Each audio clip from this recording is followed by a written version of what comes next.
ate omuntu ayagaliza munno okufiirwa oba omuntu ayagaliza munno ekibi naye abeera muntu mulala. Mazima ga Katonda ntandise okulaba vidiyo ezifaanaganako nga zino nga zaakawera ssaawa 10 actually kuva ssaawa 10 awo vidiyo zino zitandika okubeera nga zisatulatinga naye nga zisatulatingira ku bulimba. Show ya David Lutalo ya lunaku lwa leero amazima gali nti ebifaananyi bye ngenda okulaga bya leero nira nga kiraga nti abantu ku Serena Hotel gye bali mu kweyongera bweyongeza okubeera nga bagenda mu concert ya David Lutalo gye yateekayo gye yayita David Lutalo 15 years of David Lutalo. However, abantu abamu abataagaliza abasanyuka nga munne waakaaba abasanyuka nga omuntu akoze loosi abo nno be bamu neera be basanyuka nga omuntu afiiriddwa munoofirwako oluganda noofirwako mukyala w'omwana wo oli nadda mu nsonda n'awulira essanyu olw'okulaba nti neera oli mu nnaku oli mu kaseera ak'okugezesebwa oba oli mu kukaaba. Mu mazima ga Katonda ensonga ya David Lutalo tetujja kigaana buli omu akimanyi mbu erimu politics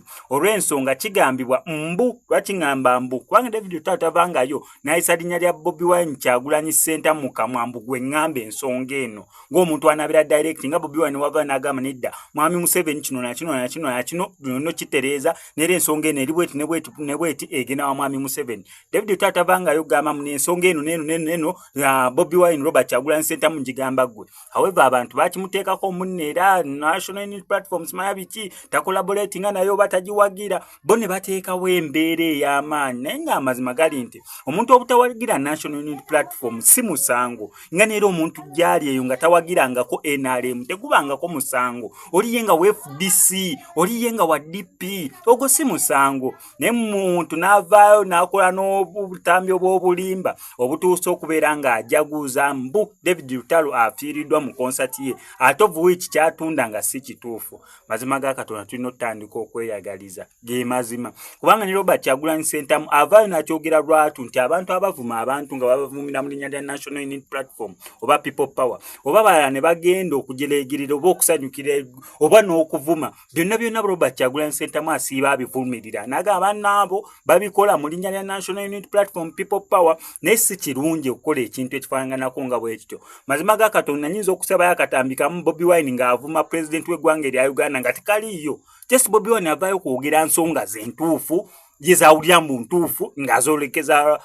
president Yoweri Kaguta Museveni at of which zibeera ntuufu naye mmwe muvaayo ne mwogera ekintu ekituufu nga tovumye muntu nga tovodde nga tomwagaliza kibi nga tospreadinze propaganda kibeera kituufu.